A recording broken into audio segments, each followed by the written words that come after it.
Hello and welcome to episode 300, Dad, of Sutton and Back Family Style. I'm Jason. I'm Bill, and that is outstanding. It's been a lot of fun, though. The 300 has flown by. And a special thank you to anyone that's listened either new or if anyone that's heard all 300 episodes besides our mom, which is pretty incredible. You know?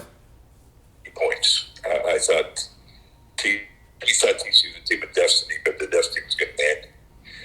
And I don't know. Georgia looked as good as any team I think I've ever seen last night. They had it all together. They had every cylinder was hitting, offense, defense, whatever. You know, it's hard to say. I mean, TCU really had nothing in the second half. I mean, and they didn't gain 200 total yards. No, they were. I saw some tweet and it was like the best halftime adjustment TCU can make is to get bigger, faster, and stronger and have more talent, which obviously they can't do. Turn it off. I think we got a problem. What's that? I didn't hear. We had dead air for about 10 seconds, 15 seconds. I was just, I'll recount because it's kind of a funny tweet, but somebody said the best halftime adjustment TCU can make is to get better athletes, be faster, be stronger.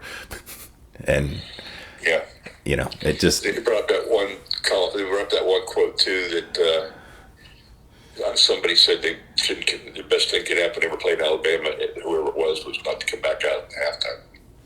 Yeah, it was. And you have to, I mean, you know, the close game was Ohio State, and you have to wonder if, you know, Marvin Harrison Jr. doesn't get hurt. Does Ohio State knock off Georgia? And then they're the national champs? Because that's the only, like, close game Georgia had all year was the Ohio State game. Yeah, I just don't know. I mean, I've never... Yeah, it's pretty nuts. It's crazy. So, again, congratulations, Georgia. College Football National Championship. And then I guess we move on to the NFL, right? Yeah, interesting times in the NFL. You know, let's start with the most talked about team always is Dallas. Yeah. Now they have to go play in Tampa on Monday night on grass. And then, you know, for whatever reason, their record on grass is not very good. And despite having a losing record, you know, we'll get into our picks later, but I'll spoil our mind. I'm picking Tampa Bay and Tom Brady to beat Dallas. They just, you know, they seem like the better team.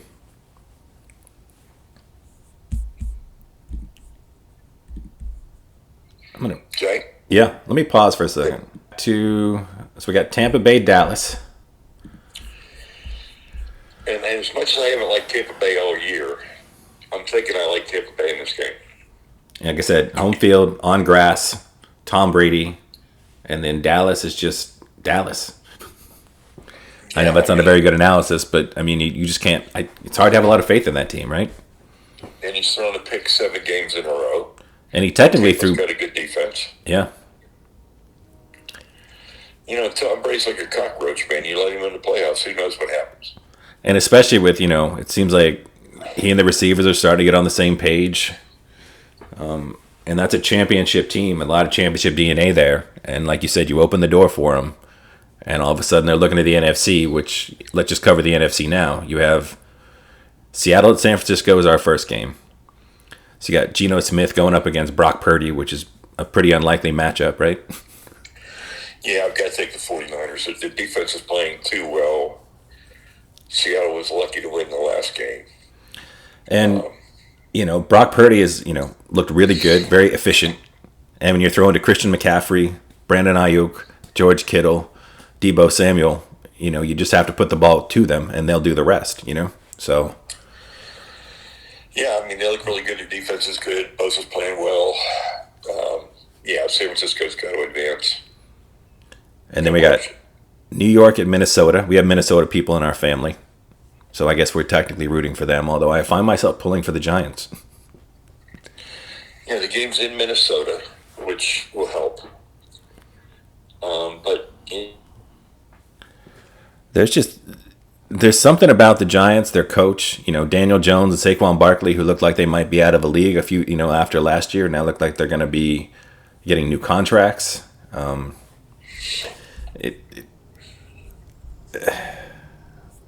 You wouldn't be surprised because Minnesota, like we said, they have a negative 81 point differential. They have 11 wins all by one score games, which statistically just doesn't happen. And you got Kirk Cousins.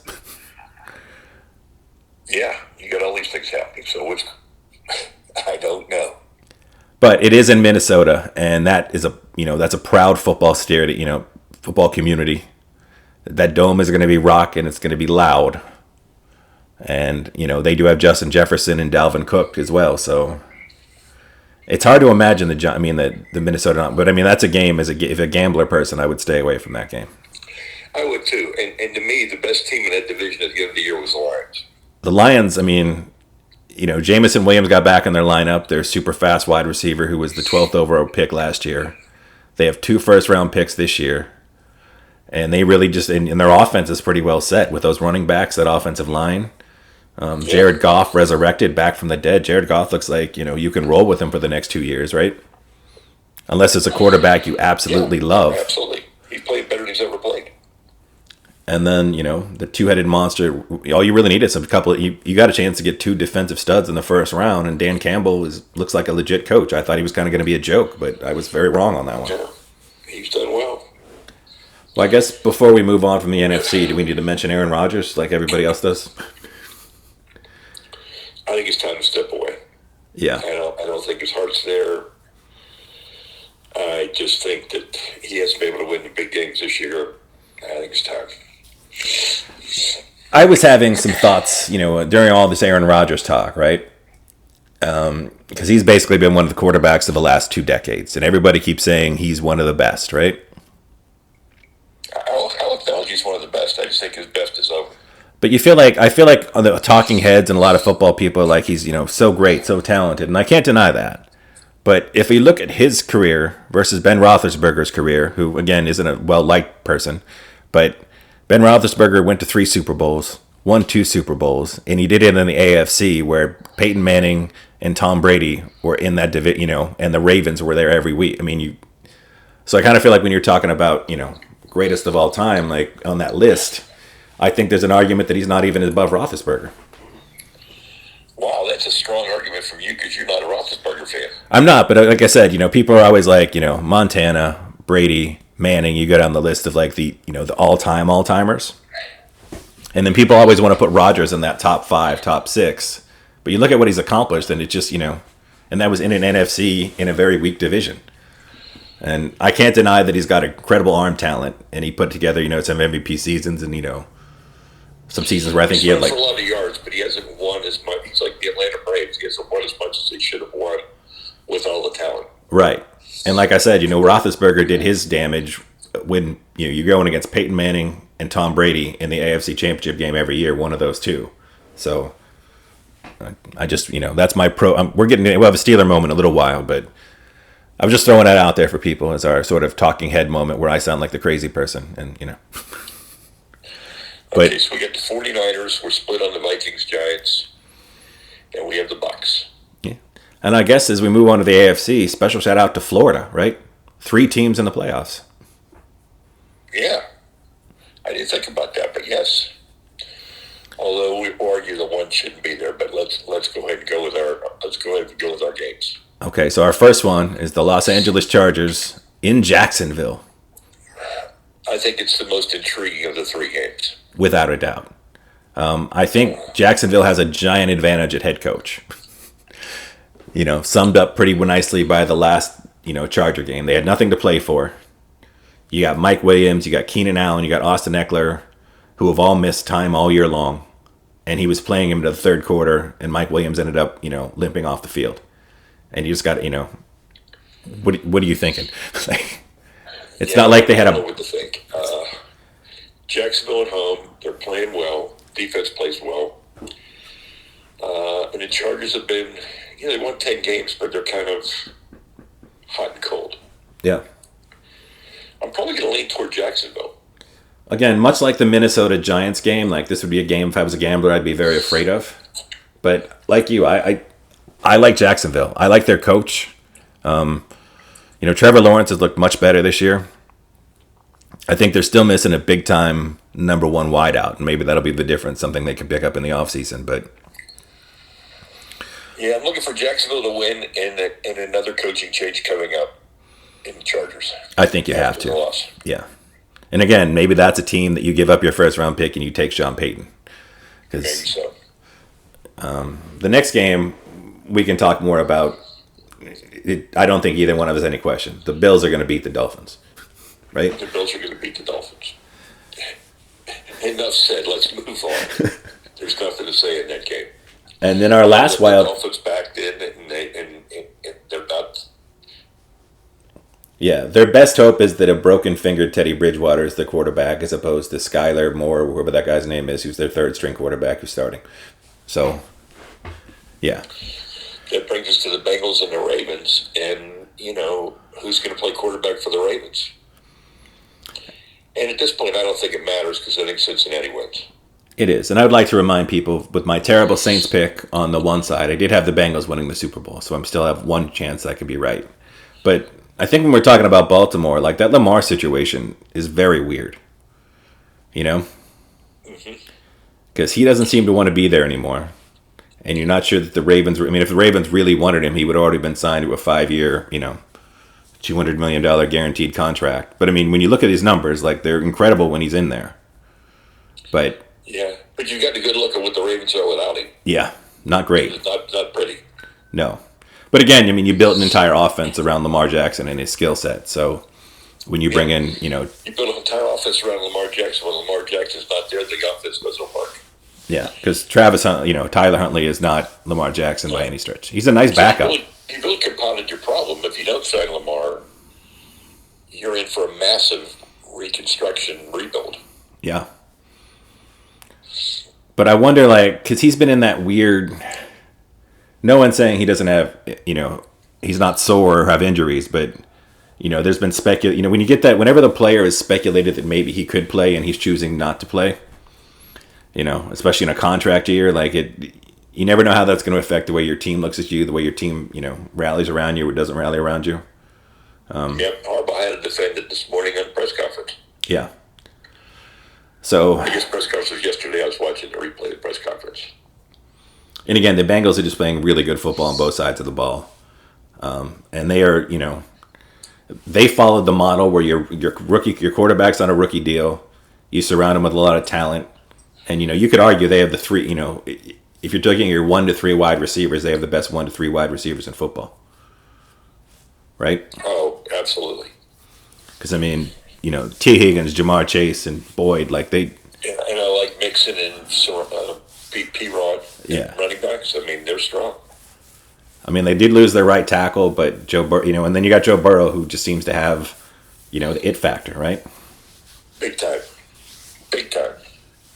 He's fun to watch. He's in the, he's in that conversation of quarterback you'd most want to have. And then, to the game we didn't really discuss, because we don't think Miami has any shot at Buffalo. Josh Allen is the quarterback this year that everyone keeps trying to force into that conversation with Mahomes and Burrow, and you could argue Aaron Rodgers is still in the conversation if you want, but there's something about Josh Allen. It feels like he's always going to make 1 or 2 bonehead plays. Your defense is going to have an opportunity to pick off a couple of Josh Allen passes. You know what? I don't think they're bonehead plays. I think they're Brett Favre type plays. Okay, there you go. Brett Favre type plays. That's what they are. He's so convinced he can do it that he tries it, and sometimes he should do it. Yeah, I agree. But Joe Burrow, I don't know. There's just something about him. They just, I'm not shocked now if they win it. I'm not shocked they beat Kansas City and go in. But on the other hand, I don't want to underestimate Kansas City because he's had an unbelievable year, and he lost all those receivers and didn't miss a beat. And presumably he's our MVP this year, right? I'd have to vote for him after all that. Yeah, for sure. Because I think, obviously Jalen Hurts had a tremendous season. And I think if he had come out in week 18 and just, put up a ridiculous stat line, I think he's going to finish top 3, but I think it's Patrick Mahomes. And then I guess now is the perfect time for our Steeler Minute, or a couple minutes. Let's talk about it. Go ahead. I have to say, there's things I want to happen. I need Matt Canada to be gone. I don't think he's a good offensive coordinator. for as good as the offense is slowly started to look, they still scored like 14 points a game and we're 29th in the NFL for like the third straight season. And I think a lot of the offensive improvement was just the offensive line got a chance to work together and gel. You have a lot of talented players. Pickett eventually got the starting reps, and you saw like once he had a couple weeks, he had a rough start where he threw 9 picks in I think 4 games, and he only threw 1 in the last 7 games, and they went 6-2 over that span. And I'm a Pickett guy now. I like him. I think you can win with Pickett as your quarterback. I think so too. I agree with that. Because I didn't see any throws he can't make. He was really good at using his feet. The Najee Harris touchdown to beat Baltimore, where he spun out of a tackle, was running down the sideline, head up, hit Najee Harris. Like you said, the guy that reminded you of is Mahomes, and I go that's high praise, but that was a very Mahomesian play. Very much so. And jokingly, the only pass he can't throw is one that Deontay Johnson can catch. Yeah. But I would say, and again, this goes partially on, Matt Canada again. Like, I feel like they put Deontay Johnson in positions where you're not maximizing Deontay Johnson's strengths. Like, Bill Belichick would not have Deontay Johnson running a bunch of fade routes. He's a 5'9" wide receiver. He doesn't have a lot of, contested catch hand skills. He's not a burner downfield. He's a quick, I'll beat you, I'll find my way to get open in a phone booth kind of guy, and he's really good at that. But Matt Canada, and the guy you want to throw deep to seems to be George Pickens when he only gets like 4 targets a game. And It just seems like there's just some things where it's like, because Pickens every time, Pickens to Pickett is going to be hopefully a nice Steeler combination for years to come. But Pickens continues to make plays on contested catches, plays along the sideline. Like, why he wasn't getting 10, 12 targets a game, I have no idea. He catches everything. He catches everything. Even balls where... balls out of bounds he catches. Yeah. And he catches them in such a no question he caught that ball sort of way. Like, once the ball hits his hand, it's not moving. But they seemed unwilling, And again, like, if it's, you're running, comeback routes and quick slants, like, that's where you get Deontay Johnson the ball. Because, again, he's very talented at getting open in small spaces, but he's not going to burn you downfield, with his speed. So, but, Najee, Jalen Warren, all 3 tight ends look like they're very competent, I think my 3 biggest pleasant surprises were Pickett. Probably 4, Pickens. Your boy Jalen Warren, obviously, who has just been, I don't even know how you say it, he's been awesome. Yeah, he's played really, really well. Jalen Warren has looked really, really good. So he's a good 1-2 punch running back for a team that, you can't run a guy 30 times. It's the modern era. No, it's just not going to happen. All right, sorry for some technical problems today. Dad's on the road, so we're dealing with whatever the cell phone in the hotel is. But, sorry, our 300th episode is having a couple pauses here and there, but we'll get back to it. We're going over our 4 Steeler surprises. We had Pickett and Pickens, Jalen Warren, and Connor Hayward. And I had hoped against hope that we'd be able to draft Joey Porter, but it looks like Joey Porter going in the top 10. It does. It really does. Yeah, like I said, my wish list for the Steelers is a new offensive coordinator.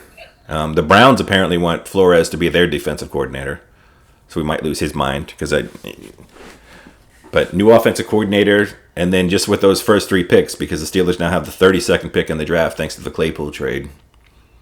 Those first 3 picks, which is 17, 32, and then I guess like 48.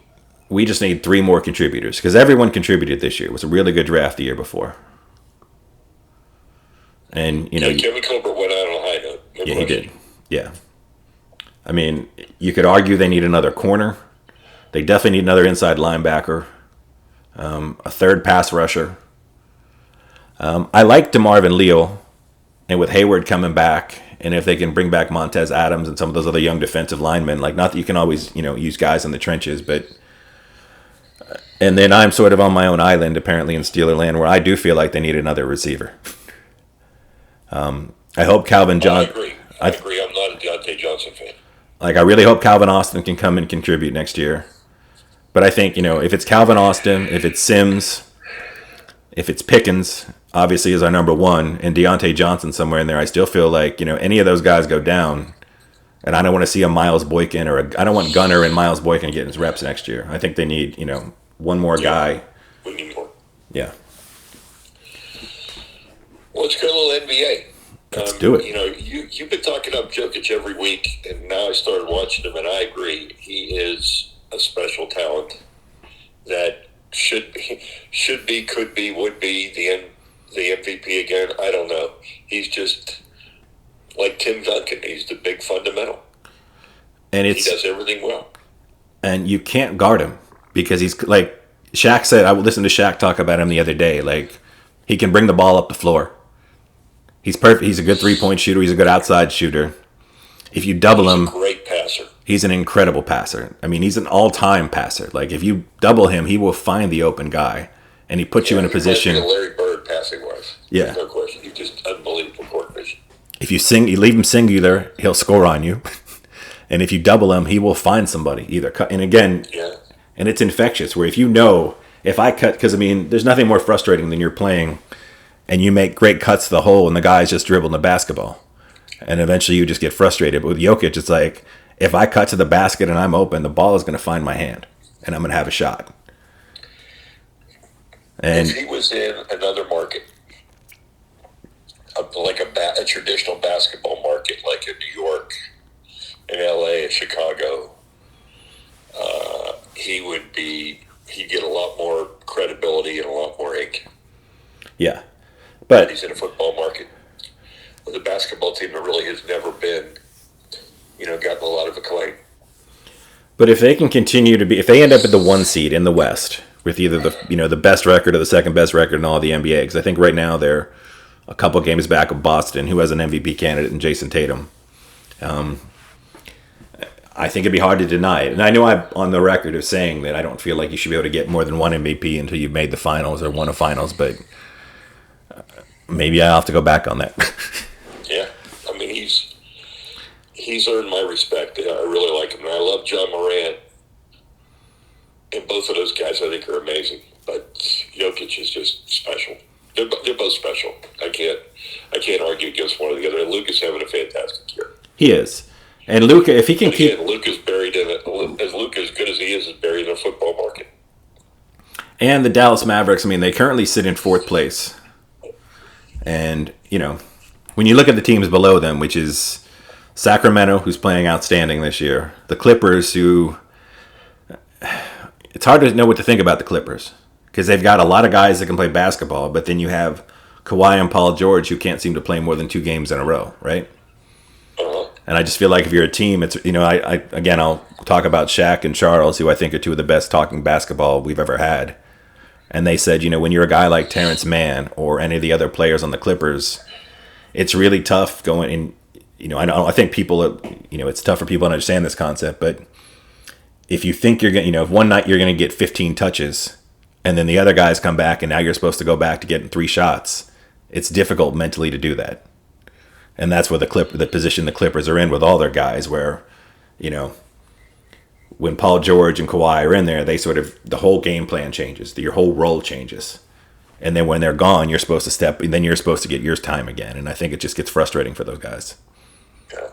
But another person we need to talk about our MVP conversation is KD, because he'll be out for a month now. Yeah. And their winning percentage without him is around .320. It's pretty ridiculous. The winning percentage with him is over .650. Yeah. But I think the month away, and then, like we talked about last week, I think there's certain narratives that get to play, and I think people are frustrated with Kevin Durant. I think so too. It's like Aaron Rodgers. It is. It's very much like Aaron Rodgers, where he's sort of the... It's a story that, you keep telling a story that, and unfortunately his story ties in Kyrie and a bunch of and the Nets themselves and a bunch of other things, so it's tough. Yeah. And if Kevin Durant was like, sort of the mostly positive, upbeat guy just going out there, but, when he wants his coach fired, when he's throwing people under the bus, when he's constantly complaining about how bad his life sucks, it just... it makes it tough, Yeah, it does. And then obviously, the other candidate, certainly sitting in third place in the East, is Giannis, who's having another phenomenal season. And it's like when we're talking about quarterbacks, and then we go, oh, and Mahomes is really, really good. And that's how you talk about Giannis. Sadly, yes. I mean, he's such a given. And it's hard to isolate him anymore. I mean, he's a given. Yeah. And again, as great as he's been, I mean, Jokic has really had, Jokic and Tatum have been the two that have just had the absolute shine on them all year. And I think the media really wants Ja to step up and be the MVP or Tatum to be the MVP, but, I think right now it's tough not to say it's Jokic with the way he's playing and the way his team is playing. It's easier to like David than Goliath. It is. And then I guess, shout out to Cleveland Cavaliers and Donovan Mitchell with a 71-point night, in the last week. And they look really, really good. We'd be remiss if we didn't bring up Dana White. Sure. Video is damning.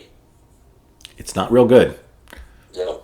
And even though she slapped him first, which is clearly on the video, now there's a call in the California legislature to fire him. So, I mean, it's gotten a lot of attention now. And I don't, as a guy that, has been on record saying he promotes the safety of women and a bunch of other things, and then you have a video like that, it's just hard to reconcile those things.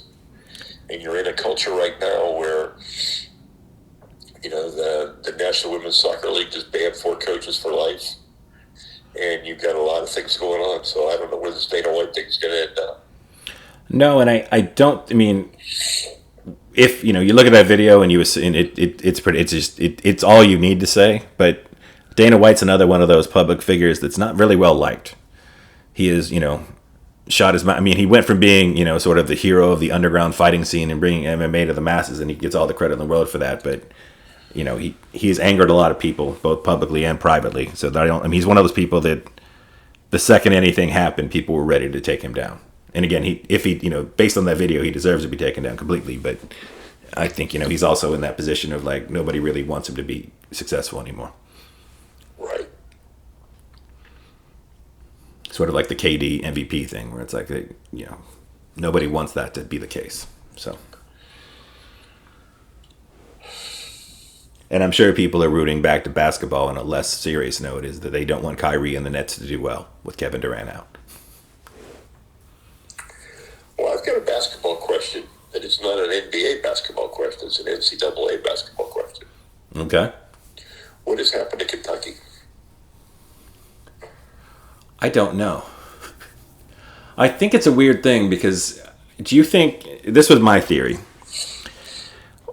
when you look at the current last probably 10 years of the NBA, right? There's been a lot of guys that have come out of that program that have been, second round picks and late first round picks that have turned out to be really good.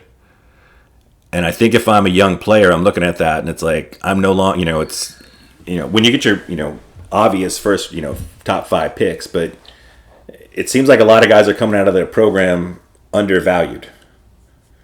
And if I'm somebody looking at that, I'm going to notice that, right? Yeah, but why aren't they ranked in the top 20? I don't know. That's a different question. Yeah, I was thinking as far as like, I think their talent level is a little bit down, and I think that's part of the problem is that, And Calipari's name came up for the Texas job. Yeah. So, I mean, there's something going on. Oh, there definitely is. And the people at Kentucky, that's one of those jobs that you can't have a good seat. You have to be great. Otherwise, the alumni is going to get real frustrated with you. I feel like they're almost like the Texas of football, in football, where no matter what the reality of the situation is, it's going to be a long time before you're accepted, Yeah, I agree. So I think with everything opening up the way it is, I think there's a lot of factors against Kentucky. I think what I mentioned earlier is, you have a lot of guys that are turning out to be better pros than they were, thought to be coming out of Kentucky. Guys that looked like they were going to be studs going into Kentucky.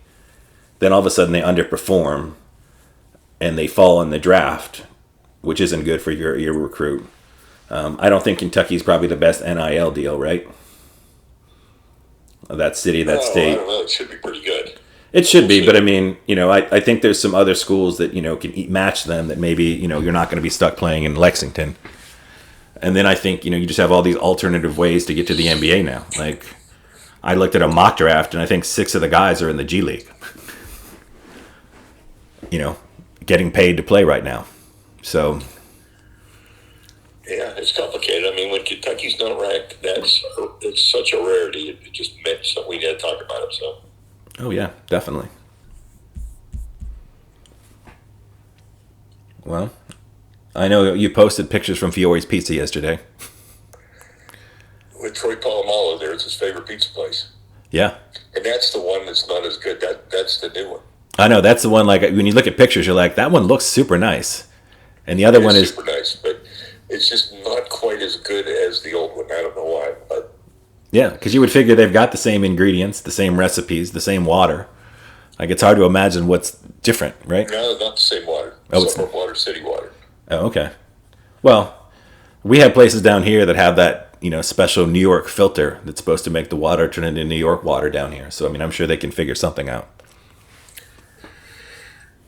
But yeah, when you look at if you're from Pittsburgh, you probably already know this, but if you're not, if you just Google pictures, the original Fiore's that we used to go to isn't like a dump by any stretch, but it's kind of a little hole in the wall, right?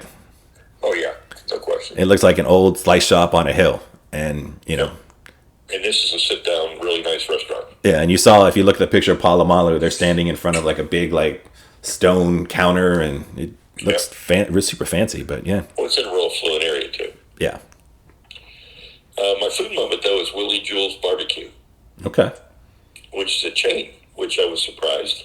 It had been in Tampa for 4 years, and I had never been there. I never even heard of it, and I lived in Tampa.